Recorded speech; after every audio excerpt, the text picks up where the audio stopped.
I never believed in ghost stories. Not really. Sure, I'd heard the usual childhood tales.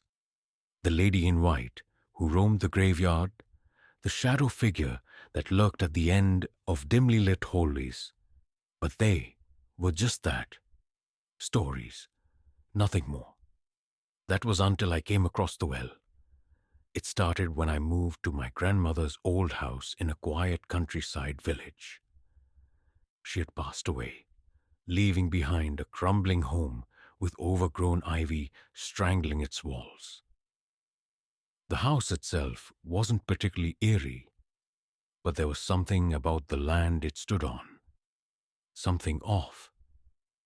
The villagers had strange expressions when they spoke of it. Their voices hushed. The next morning, I decided I had had enough. I was going to fill in the well. Maybe it was just superstition. Maybe it was just my mind playing tricks. But I couldn't let it fester any longer. I grabbed a flashlight and approached the well, this time with more determination than fear. The sun was high in the sky, yet the air around the well was unnaturally cold. I could see my breath as I stood over the edge. I hesitated before shining the flashlight down into the abyss. The light barely cut through the darkness. There was no sign of water, no bottom, just an endless void. But then, movement, a shape, something pale shifted deep within. My stomach twisted. It was a hand, a long, thin hand with claw-like fingers reaching upward from the darkness. My flashlight flickered. The whisper returned, but this time it was desperate. "Why did you leave me?" I stumbled back, my pulse hammering in my ears. The voice, it knew me. It spoke to me as if I had abandoned it. The whisper grew into a wail, a deep, sorrowful cry that vibrated through the air. The wind picked up violently, rustling the dead leaves around me. Then, the well started to shake. The stones groaned, dust and dirt spilling from the cracks. The air smelled foul, like rotting flesh and stagnant water. I turned to run, but the moment I took a step, a force pulled at me, something invisible, dragging me backward toward the well. My feet skidded against the dirt. I clawed at the ground, struggling against the unseen force. And then, just as suddenly as it started, it stopped.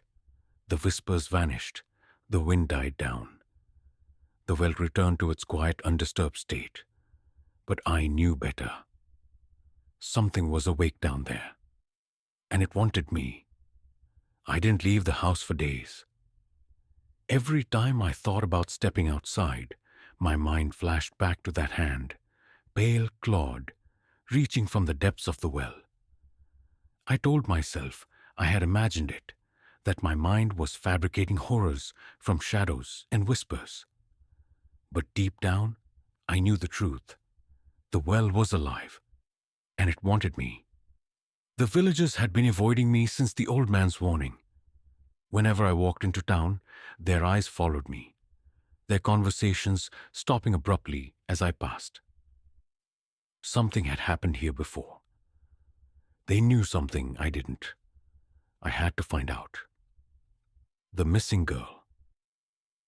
I went back to the village library, hoping to dig up any historical records on the land or the well itself. The librarian, an elderly woman with sharp knowing eyes, hesitated before handing me a dust-covered book titled Legends and Tragedies of Black Hollow. Flipping through the pages, I found an entry about my house. My breath caught in my throat. The well behind the abandoned house on Briarwood Lane has been the subject of whispers for over a century. Stories tell of a young girl, Eleanor Blackwood, who vanished near the well in 1893. Her body was never found, but her mother swore she could still hear her daughter's voice calling from the depths. Eleanor. The name sent a shiver through me. I skimmed further. More disappearances. Over the decades, children had gone missing near the well, their bodies never recovered. The last recorded case was from 1987. A boy named Peter Hall. His parents claimed they heard him scream in the night, only to find his bedroom window open and the backyard eerily silent. No footprints, no signs of struggle. Just gone. My hands trembled as I shut the book. The whispers, the dragging noises, the invisible force that had tried to pull me in. It was all connected. Eleanor, Peter, how many others? And then a terrifying thought struck me. Had they really disappeared? Or were they still there, trapped, waiting? The shadows in the fog. That night, my curiosity became unbearable. Armed with a flashlight and an old rope, I ventured back to the well. The night was thick with fog, the air damp and suffocating. My breath was loud in my ears as I stood at the edge once more. Eleanor? I whispered. My own voice sounded foreign in the stillness. At first, nothing. Then a ripple in the darkness. A faint sound rising from the depths. A child's sob. A cold, unnatural fear clawed at my spine. The sobbing grew louder, echoing up the stone walls. I gripped the flashlight tighter. Help me! I froze. The same voice from before, soft, innocent, but beneath it, something else. A second voice, no, multiple voices, twisted and overlapping, like a chorus of the lost. Then movement. The fog around me thickened unnaturally, curling toward me like grasping fingers. Shapes formed within it, dark silhouettes, shifting, writhing, faces half-formed, mouths open in silent screams. I stumbled back, my pulse hammering. The well. It was not just a grave. It was a prison. A sudden gust of wind howled through the yard, and for the first time, I saw it. A figure at the bottom of the well, barely visible in the flickering beam of my flashlight. A girl, pale, hollow eyes staring up at me. Her lips trembled. Don't leave me again. My heart seized.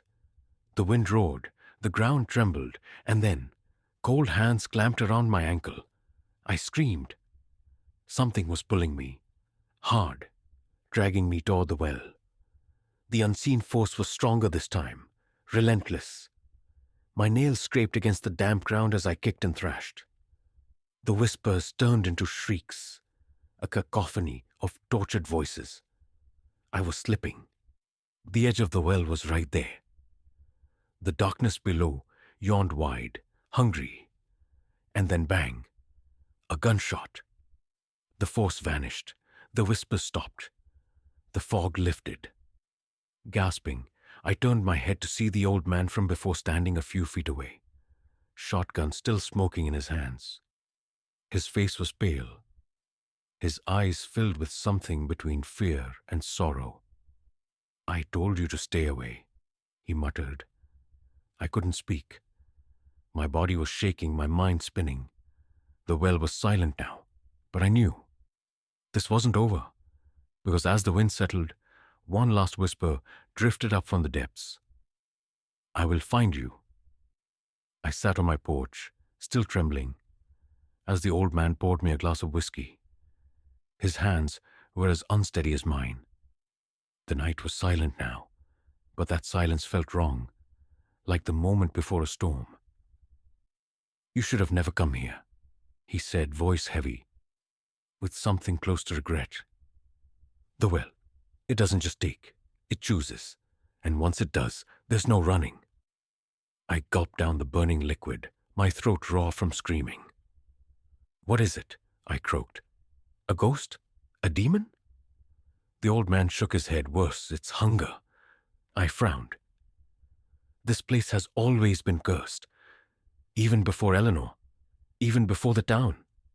It's older than us, older than memory. People have been disappearing for generations, but not just people. Animals, too. Birds won't nest near it. Even the insects stay away. He sighed. Whatever's down there, it feeds. And once it marks you, he looked at me, his face grim. It won't stop. A cold dread slithered down my spine. So, what do I do? He exhaled slowly, then glanced toward the well. You finish what you started. A desperate plan. The old man and I spent the next day gathering everything we needed: concrete, stones, heavy tools.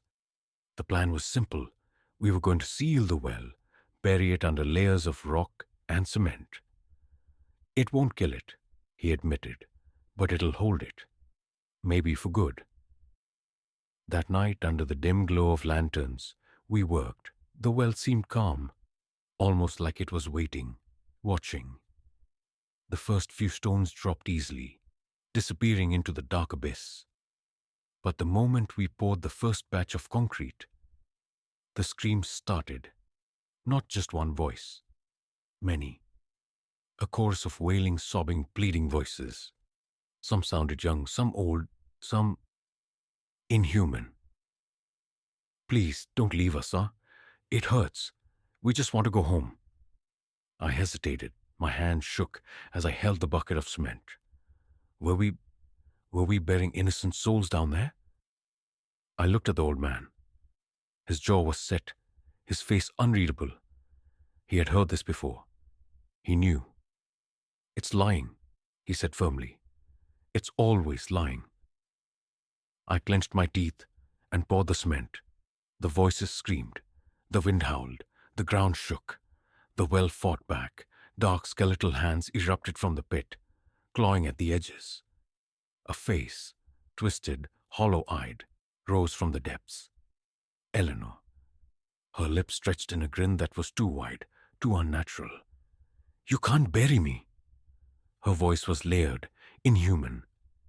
You belong to me now. And then she lunged, the final confrontation. I barely had time to react before cold, bony fingers wrapped around my throat. I gasped, choking, as the thing that had once been Eleanor dragged me toward the well. My feet skidded against the dirt, my nails digging into the ground. The old man fired his shotgun. The blast tore through the air, but Eleanor barely flinched. Too late, she whispered. You should have listened. I could feel the pull now, the gravity of the well dragging me down. Shadows wrapped around my legs, tendrils of pure darkness. I fought, but it was useless. And then, instinct kicked in. With the last bit of strength I had left, I reached for the lantern and smashed it against the well-stone rim. Flames erupted. Fire spilled into the depths, licking at the darkness below. The creature screamed, a sound so agonized, so inhuman, it made my bones vibrate. The hands let go, the shadows recoiled. I scrambled back, gasping for air. The old man grabbed me, dragging me away just as the fire raged. The well howled. The screams didn't fade. They didn't stop. The fire burned, and yet the voices kept crying out, furious, desperate. But as the flames spread, the earth beneath us trembled, one final violent quake, and then, with a deafening crack, the well collapsed, stone and dirt caved in, swallowing itself whole. The air exploded with dust, and then silence. The aftermath, I don't know how long we sat there, staring at the ruined ground where the well had once been. The night was still, the wind absent. Even the air felt lighter. Is it over? I whispered. The old man didn't answer right away. He just watched the ground, as if waiting. Finally he sighed. For now. The next day, we finished what we started, sealing the remains under heavy stone and layers of reinforced concrete. The well was gone, but in the back of my mind, I knew the truth. It wasn't gone. It was waiting, and one day, it would call again. The end.